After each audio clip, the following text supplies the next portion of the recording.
When retired military K-9 Ace wouldn't stop staring at an empty seat on the Route 47 city bus, driver Janet Martinez thought the old German Shepherd was finally showing his age.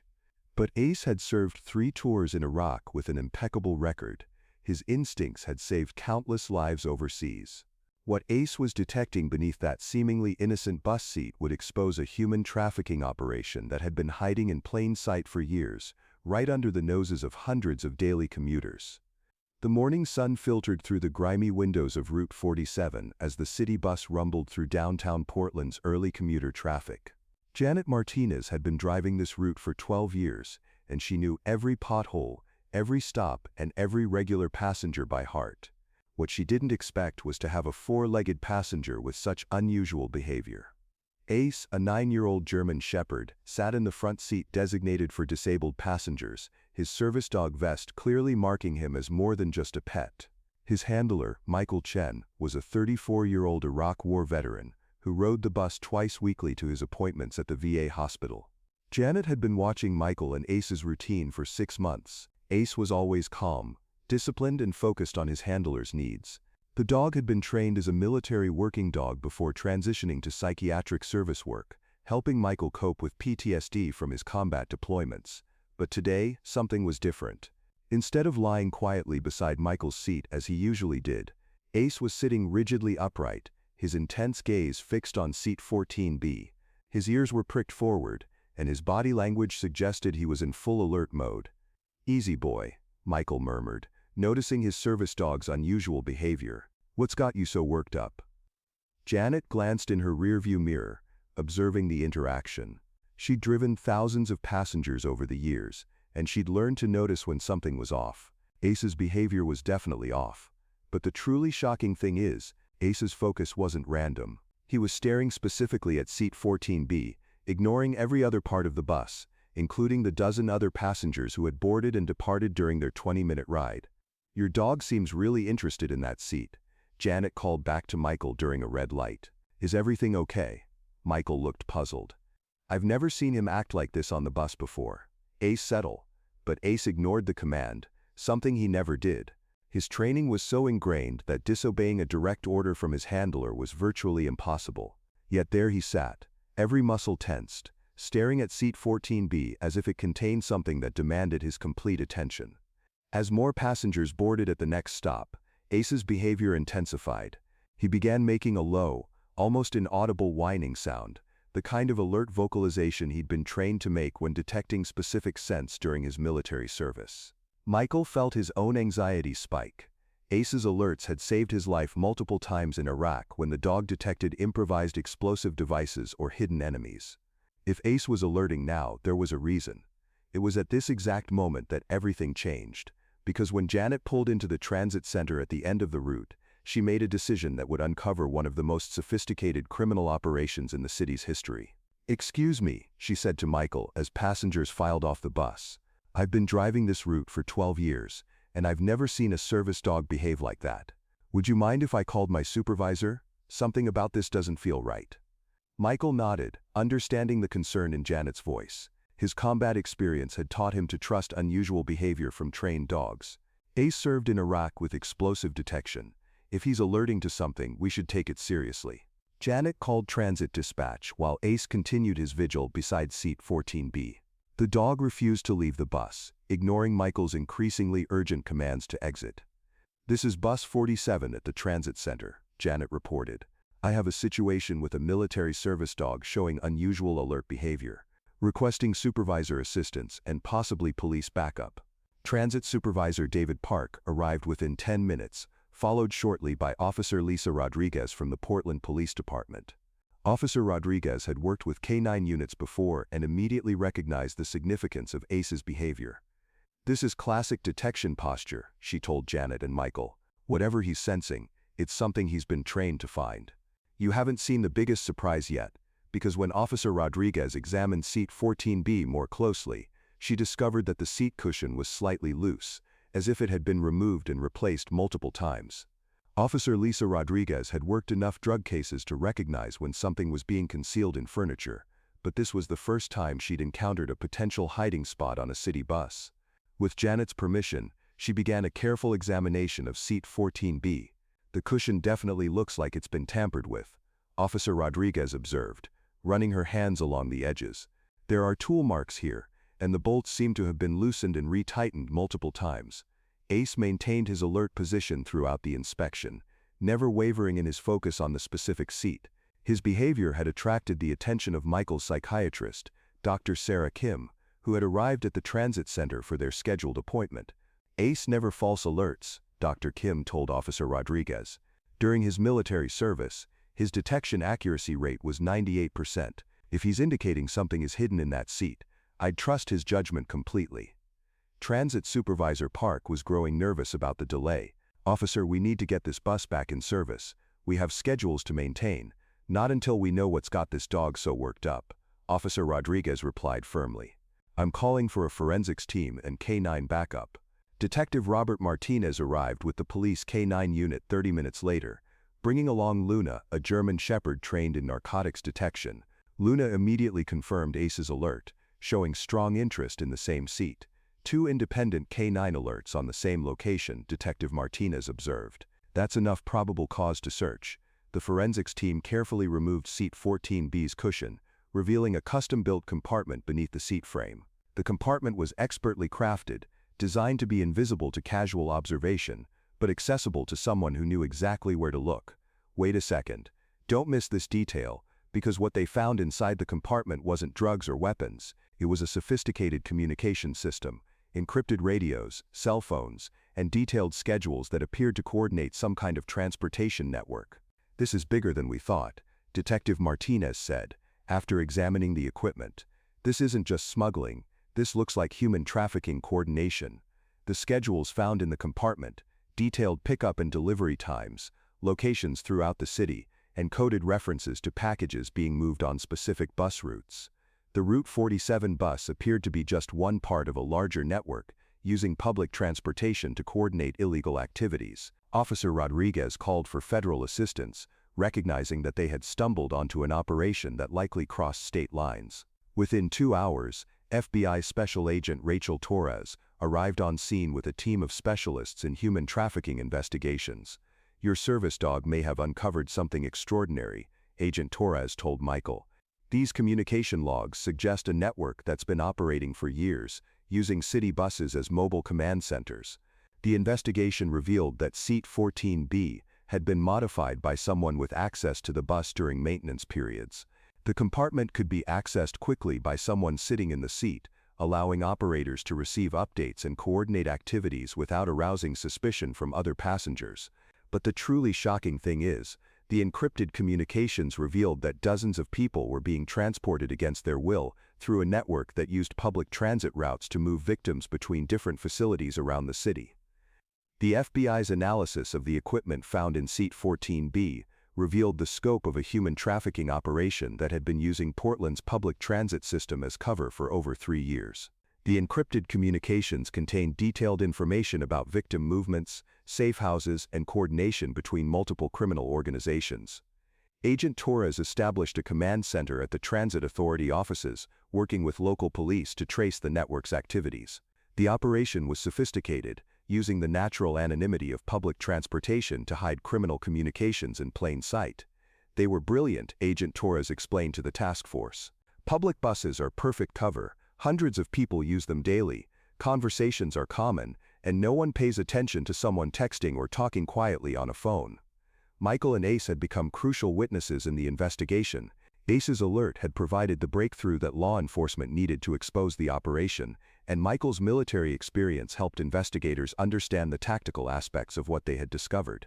"Ace was trained to detect enemy communications equipment in Iraq," Michael explained. "The electronic signatures from encrypted radios and phones would trigger his alert response, even in civilian settings." The investigation revealed that the trafficking network had infiltrated the Transit Authority's maintenance department.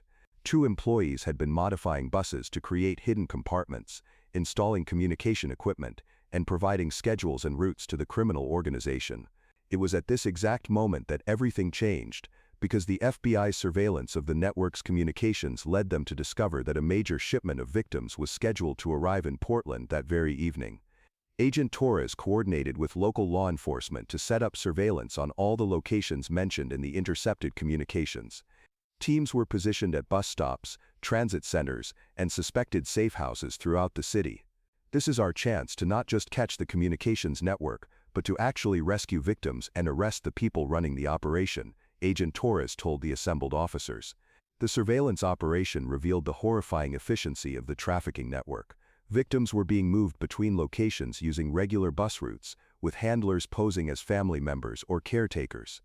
To casual observers, they looked like normal passengers, tired people traveling through the city. Ace and Michael volunteered to assist in the operation, with Ace's unique ability to detect the electronic equipment used by the trafficking coordinators. He can identify the handlers by their equipment signatures, Michael explained. Even if they're not using the devices, he can detect the residual electronic sense. You haven't seen the biggest surprise yet, because when the FBI moved to intercept the evening shipment, they discovered that the trafficking network wasn't just moving people through Portland. They were using the city as a distribution hub for victims being sent to locations across the Pacific Northwest. The FBI's coordinated raids began at 6 p.m., targeting 12 locations simultaneously across Portland. Agent Torres led the team focusing on the transit center, where intercepted communications indicated a major handoff was scheduled to occur. Ace and Michael were positioned with backup units, ready to assist if the service dog's detection abilities were needed. Ace had been fitted with a protective vest and was clearly excited to be working in a capacity similar to his military service. He knows this is important, Michael told Agent Torres as they watched the transit center from an unmarked vehicle. Look at his posture, he's in full working mode. The first arrests occurred at 6:17 p.m., when undercover agents identified 2 handlers attempting to move 6 victims through the downtown transit station. The victims, ranging in age from 16 to 24, had been transported from facilities in California and were being prepared for transfer to locations in Washington state. Ace's alerts proved crucial in identifying handlers who weren't actively using communication equipment but had been in contact with the network's coordination system. His ability to detect electronic signatures led to the arrest of 3 additional suspects who had been posing as ordinary commuters.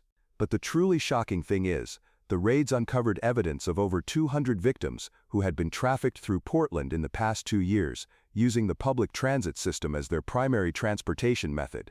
This network was operating right under our noses, Detective Martinez said during the evening briefing. Hundreds of people rode the same buses every day, never knowing they were witnessing crimes in progress. The arrested handlers provided information about the network's structure in exchange for reduced sentences. The operation involved multiple criminal organizations working together, with the Portland transit system serving as a critical hub for moving victims throughout the region. Transit Authority CEO Margaret Foster was horrified to learn how her system had been compromised. "We had no idea that our buses were being used for such heinous crimes," she said during an emergency press conference. "We're implementing immediate security changes to prevent this from ever happening again." The maintenance employees who had facilitated the network's activities were arrested and faced federal charges for their role in the trafficking operation. Their access to buses during off hours had allowed them to install hidden compartments and communication equipment without detection. Wait a second, don't miss this detail, because the investigation revealed that the network had been planning to expand their operations to other cities, using Portland as a model for infiltrating public transportation systems nationwide. The coordinated raids resulted in the arrest of 34 suspects and the rescue of 18 victims who were being held in various locations around Portland. The victims were immediately provided with medical care, counseling services, and protection from potential retaliation.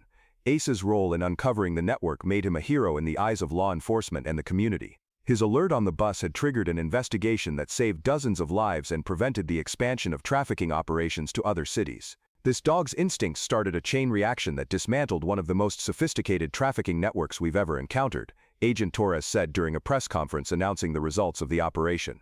The victims who were rescued provided testimony that helped prosecutors build cases against the network's leadership. Many of them had been transported through Portland multiple times, moving between facilities in different states as part of the criminal organization's operations. Michael Chen found himself thrust into the spotlight as Ace's handler, but he remained focused on his dog's service rather than the media attention. "Ace was just doing what he was trained to do," Michael said. "He detected something that didn't belong, and he wouldn't let it go." The trials of the network's operators took place over the following year, with several defendants receiving life sentences for their roles in the trafficking operation. The evidence collected from the bus communication system proved crucial in securing convictions. What you've seen so far is nothing, because the Portland case inspired federal legislation requiring enhanced security measures for public transportation systems nationwide, specifically designed to prevent infiltration by criminal organizations.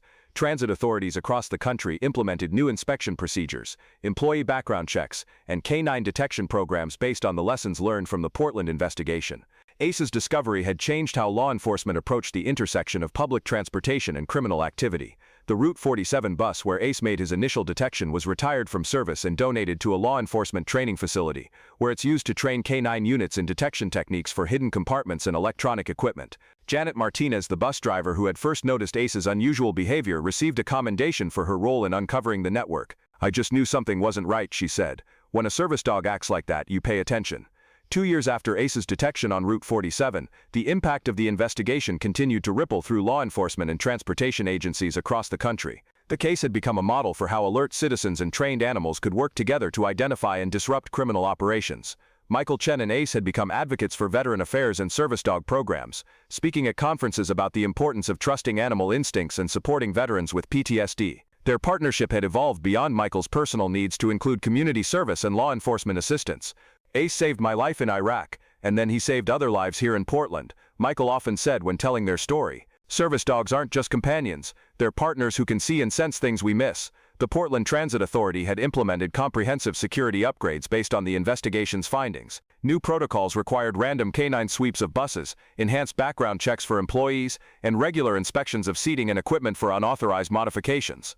Agent Torres had been promoted to head the FBI's Public Transportation Security Unit, a new division created specifically to address the vulnerabilities that the Portland case had exposed. "The criminal networks are always evolving," she explained. "We have to stay ahead of them. You won't believe it, but the success of the Portland investigation led to the discovery of similar trafficking operations in 12 other cities, all using public transportation systems as cover for their criminal activities. Seattle, San Francisco, Chicago, and Atlanta all discovered evidence of trafficking networks that had infiltrated their transit systems using methods similar to those uncovered in Portland.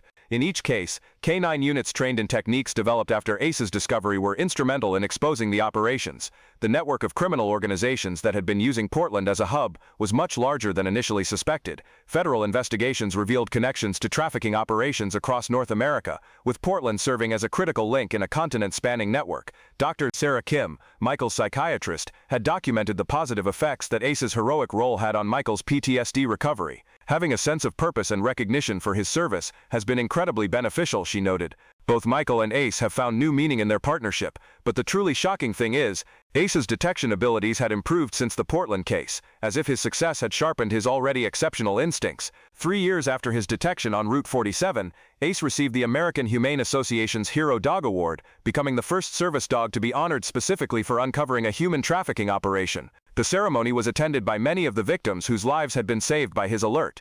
Michael's acceptance speech on ACE's behalf was emotional and powerful.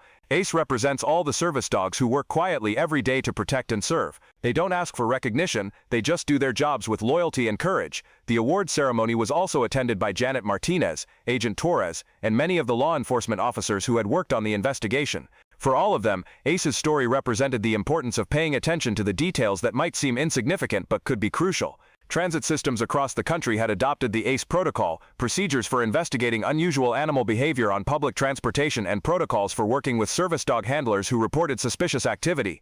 "ACE changed how we think about security," explained Dr. James Patterson, a transportation security expert who had studied the Portland case extensively. "His story proves that our best security systems include not just technology, but also the animals and people who notice when something isn't right."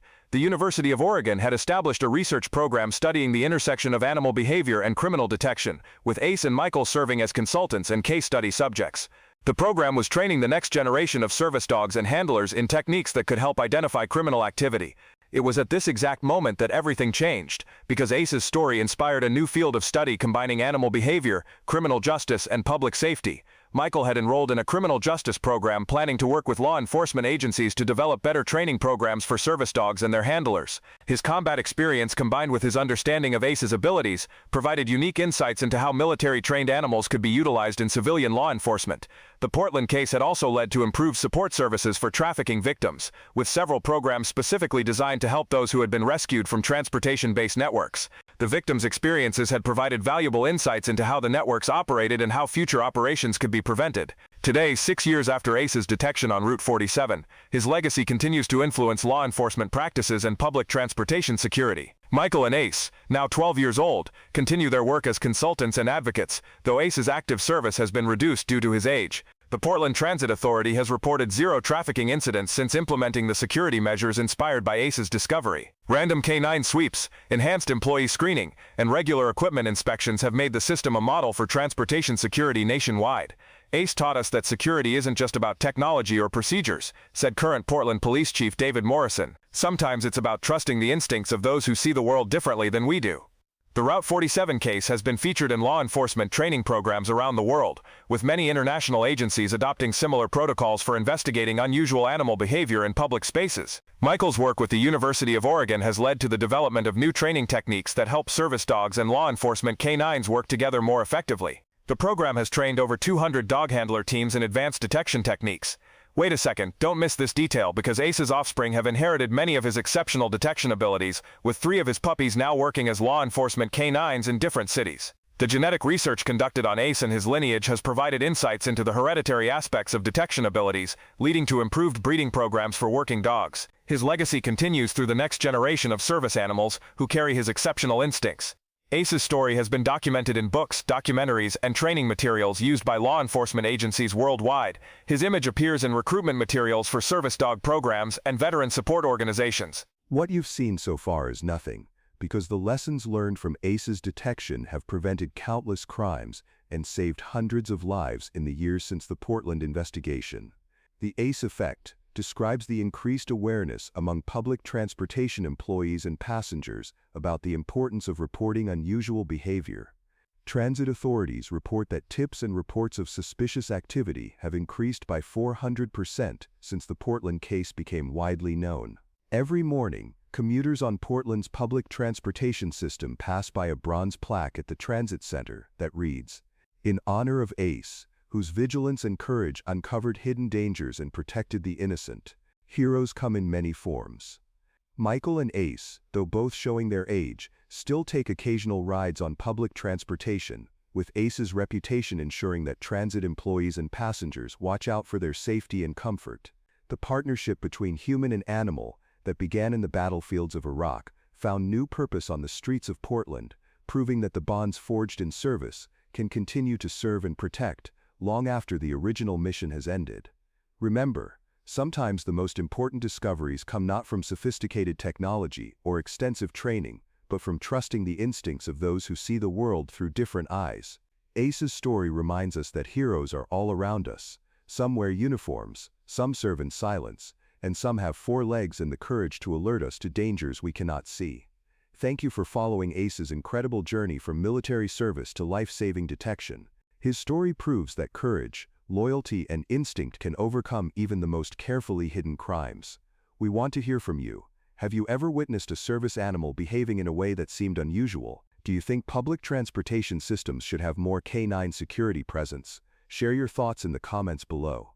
If Ace's story inspired you, please share this video with someone who believes in supporting our veterans and their service animals. Don't forget to subscribe for more incredible stories of animal heroes who continue to serve and protect their communities. Sometimes saving lives begins with simply paying attention to those who refuse to ignore what others cannot see.